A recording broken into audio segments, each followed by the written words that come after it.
Good morning student.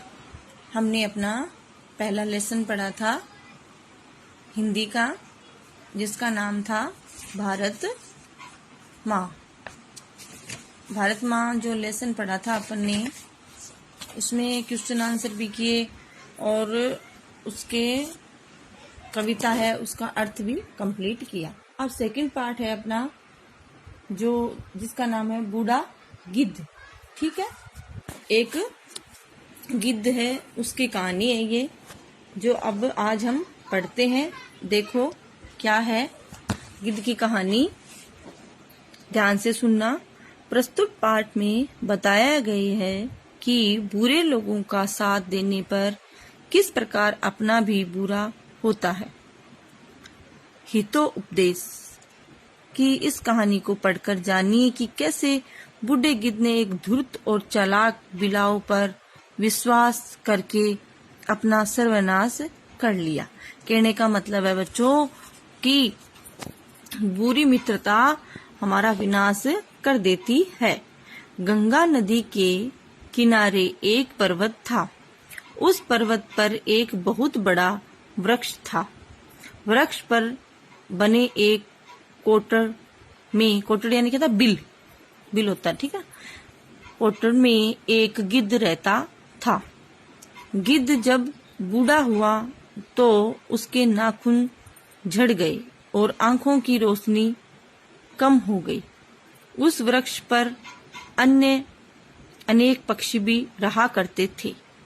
वे अपने भोजन में से थोड़ा भोजन गिद्ध को दे दिया करते थे।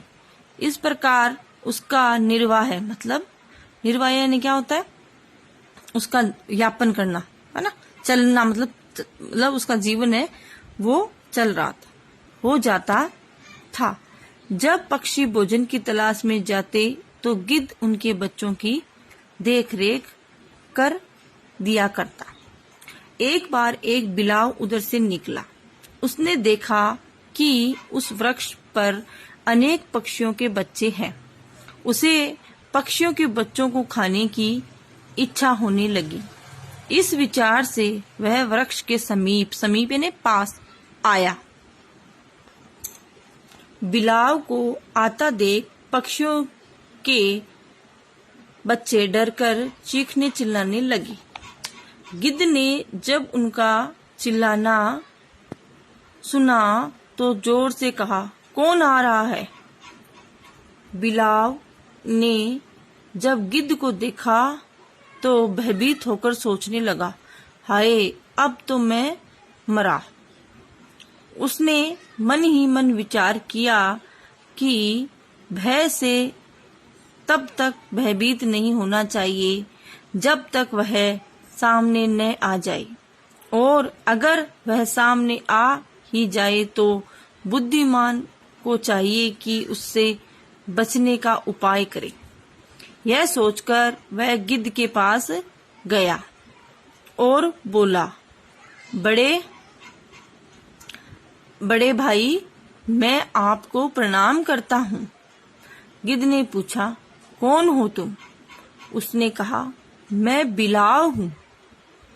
दूर हट, नहीं तो मैं तुम्हें मार डालूंगा। गिद्ध ने गुस्से से कहा। बिलाव बोला, आप मेरी बात सुन लीजिए। उसके बाद यदि आप उचित समझें तो मुझे मार डालिए।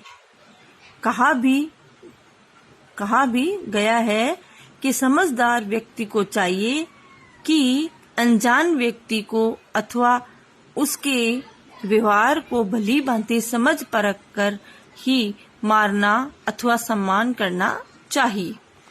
गिद्ध बोला, अच्छा बताओ, तुम यहाँ क्यों आए हो? बिलाव बोला, मैं यहाँ गंगा तट पर रहता हूँ और नित्य यानी रोजाना गंगा स्नान करता हूँ। मैं ब्रह्मचारी हूँ। मैं नित्य पूजा व्रत करता हूँ, इसलिए मैंने मांस खाना छोड़ दिया है। यहाँ रहने वाले पक्षी आपकी बड़ी प्रशंसा करते हैं। उन्होंने मुझे बताया कि आप बड़े धर्मात्मा और ज्ञानी हैं, इसलिए आप पर भरोसा किया जा सकता है। आप जैसे विद्वान से मैं धर्म के बारे में जानने के लिए यहाँ आ गया था, किंतु आप तो घर आए अतिथि को भी मारने दौड़ पड़े। घर में आए हुए शत्रु का भी उचित आतिथ्य मतलब अतिथि सत्कार किया जाना चाहिए। क्या आपने नहीं देखा कि वृक्ष काटने आए लकड़हारे को भी वृक्ष अपनी छाया देता है, वह उस पर भी उसी भाव से छाया देता है जिस भाव से अन्य पथिकों पर किया करता है। पथिकों यानी राहगीर, यात्री। यदि किसी के पास उचित सामग्री न हो तो भी केवल मीठी बातों से ही उस अतिथि यानी मेहमान, अतिथि का स्वागत करना चाहिए, क्योंकि अतिथि को तो देवता माना गया है।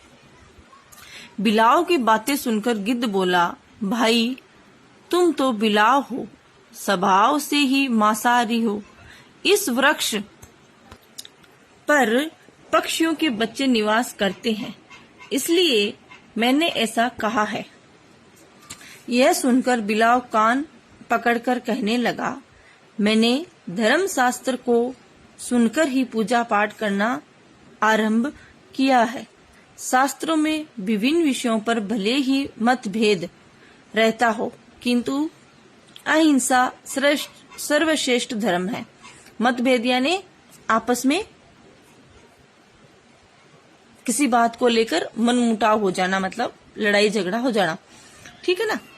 इस विषय पर सब शास्त्र एक मत है और एकमात्र धर्म ही प्राणी का ऐसा मित्र है जो मरने के बाद उसके साथ जाता है, शेष तो शरीर के साथ ही नष्ट हो जाते हैं।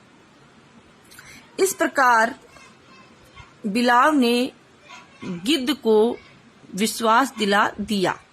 गिद्ध ने बिलाव को एक छोटे कोटर में रहने की अनुमति दे दी। अनुमति यानी उसको वहां पे रहने की आज्ञा दे दी, इजाजत दे दी। कुछ दिन बीत जाने पर बिलाव वहां की सारी परिस्थितियों को समझ गया।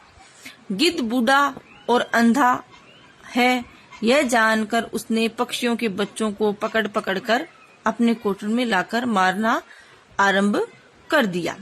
वह पक्षियों के मरे हुए बच्चों की हड्डियां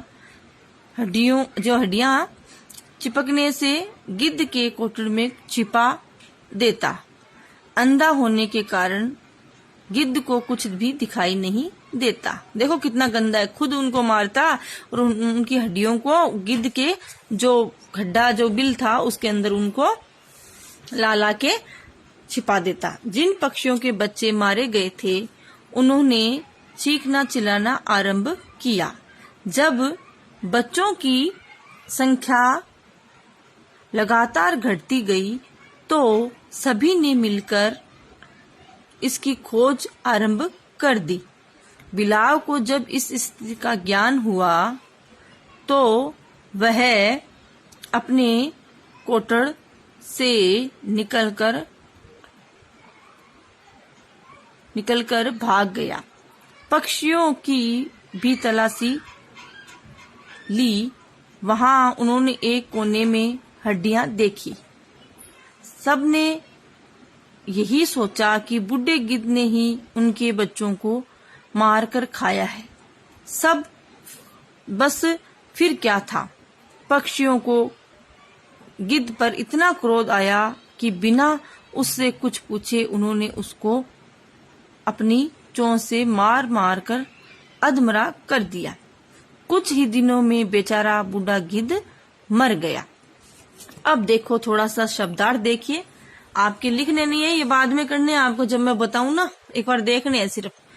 तो निर्वाह यानी गुजारा, समीप पास, नित्य यानी रोज, भरोसा यानी विश्वास, सत्कार यानी स्वागत, पथिक यानी यात्री, और बिलाव यानी नर बिल्ली, और परख यानी देखभाल जांच, ब्रह्मचारी जो आजीवन विवाह न करने का संकल्प लेने वाला, अतिथि यानी मेहमान, अनुमति यानी आज्ञा, और तलाशी यानी खोज। ये आपके शब्दार्थ हैं बुक के। ठीक है, तो आज हमने सेकंड चैप्टर पढ़ा जिसका नाम था बूढ़ा गिद्ध। अब कल हम इस पाठ के क्वेश्चन आंसर है वो करेंगे जो आपको अपनी नोटबुक में करने हैं। तो आज के लिए इतना ही, और ये पाठ आपको दोबारा वापस पढ़ना है और फिर उसके बाद क्वेश्चन आंसर करने हैं। तो आज के लिए इतना ही। Thank you.